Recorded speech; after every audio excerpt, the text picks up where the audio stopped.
Guys, kali ini aku mau nge-review DJI Osmo Pocket yang biasanya aku gunakan untuk ngevlog. Dan sekarang ini sedang aku gunakan juga. Jadi kalian bisa lihat hasilnya. Ini salah satu kamera dengan gimbal terkecil yang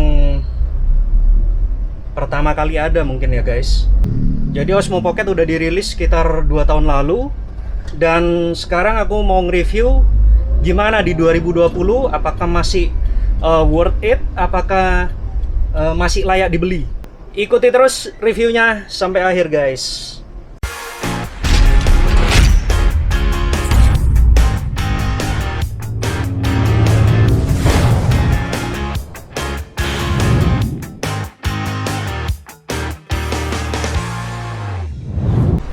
Jadi aku pakai kamera ini udah cukup lama dan ini juga salah satu kamera favoritku. Ya. Kita parkir mobil dulu, guys.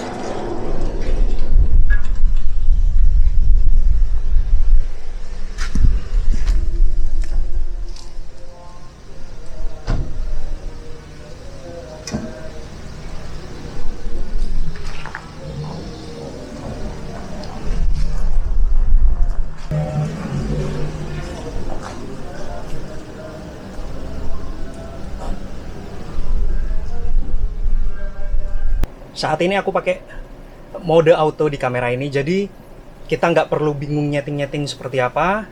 Kita sudah bisa dapat hasil gambar yang memuaskan dari kamera kecil ini. Dan menurutku, meskipun ukurannya kecil, kecil ini juga bisa jadi sisi plus dari kamera ini, karena saat kita bawa jalan-jalan, saat kita bawa ngevlog, saat kita bawa buat ngerekam sesuatu, banyak orang yang nggak menyadari bahwa kita sedang merekam guys. Saking kecil, mini ukurannya, orang nggak terlalu peduli, orang nggak terlalu memperhatikan. Dan ada kelemahan juga dari bodinya yang kecil ini. Karena kecil, otomatis motor gimbalnya juga kecil, dan itu mengakibatkan gambar yang dihasilkan nggak sestabil ketika kita menggunakan gimbal yang ukurannya lebih besar. Oke, kita akan turun dulu guys.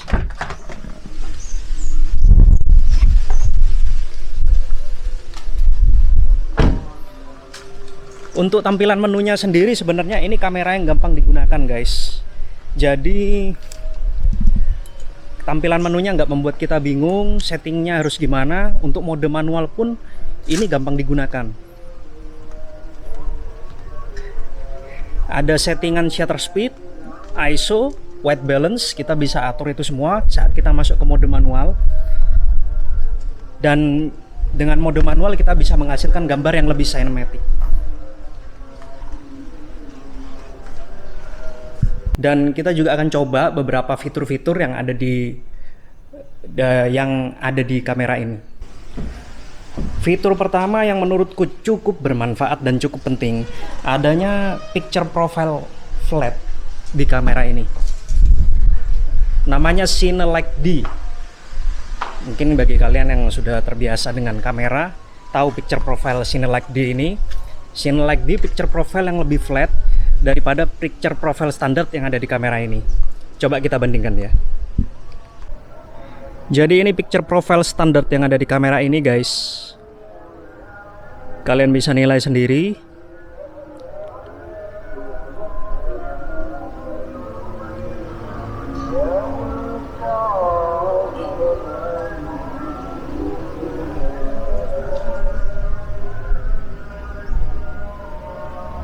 Kemudian ini picture profile CineLike D-nya.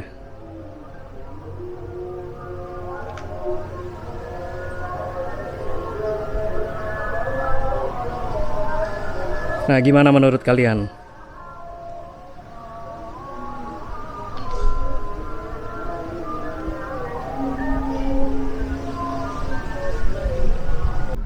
Bagiku CineLike D ini cukup penting guys, karena kita bisa lebih leluasa mengcolor grading footage yang kita miliki. Selain itu dengan CineLike D tentunya dynamic range footage kita juga lebih luas guys.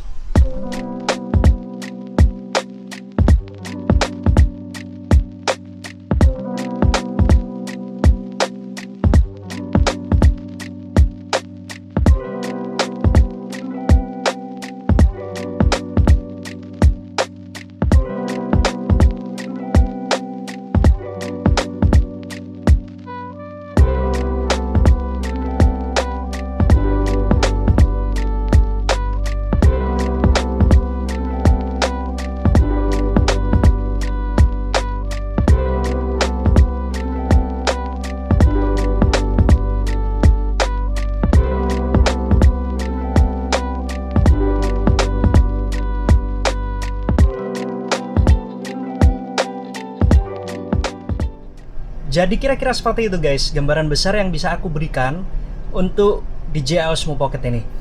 Fitur-fiturnya mungkin masih ada yang belum sempat aku belum sempat aku gunakan untuk review tadi, semisal motion lapse maupun hyperlapse.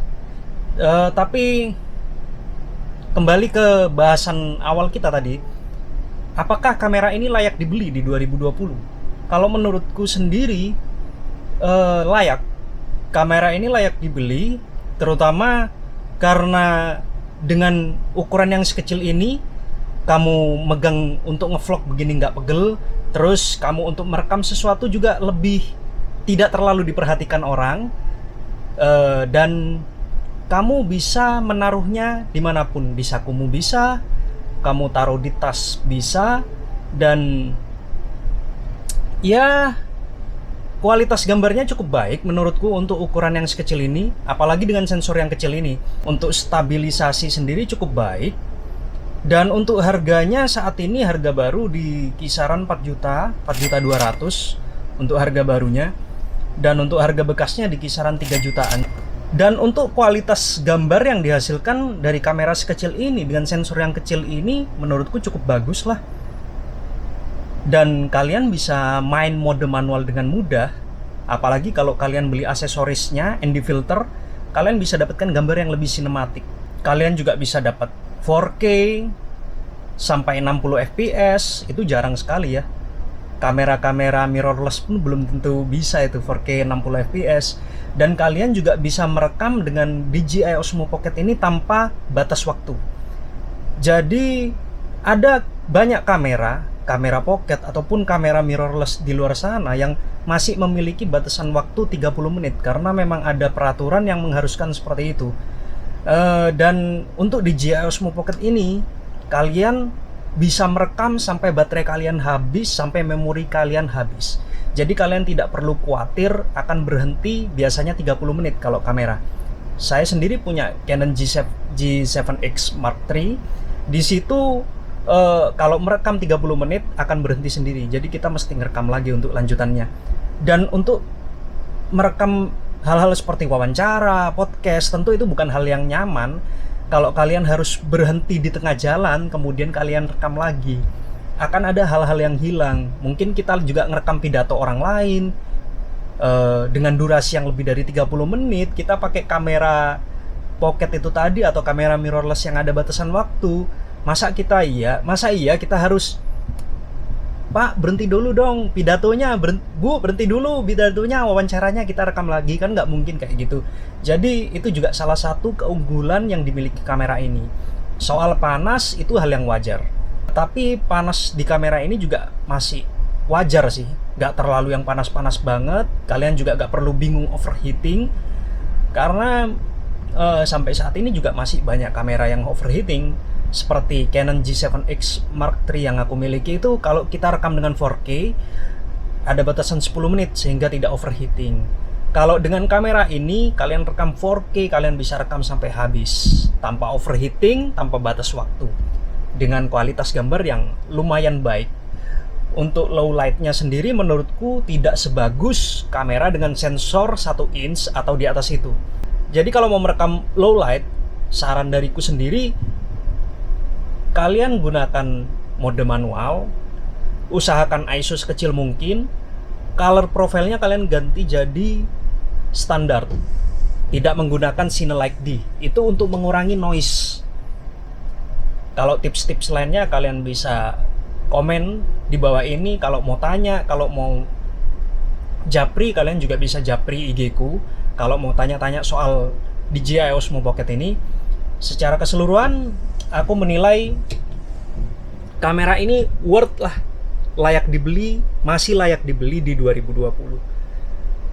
Ya meskipun umurnya udah 2 tahun, tapi dengan kemampuan yang dimiliki kamera sekecil ini itu luar biasa sekali menurutku.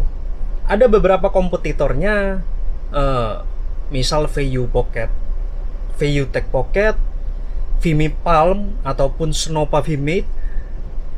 Kalau aku lihat review-reviewnya sih masih belum ada yang benar-benar bisa mengalahkan DJI Osmo Pocket ini. Ya, itu saja dari aku. Semoga bermanfaat dan semoga kalian bisa menentukan kamera yang akan kalian beli untuk video-video kalian, mungkin untuk vlog-vlog kalian mungkin. Ya, sampai ketemu di episode selanjutnya. Jangan lupa subscribe dan aktifkan lonceng notifikasinya.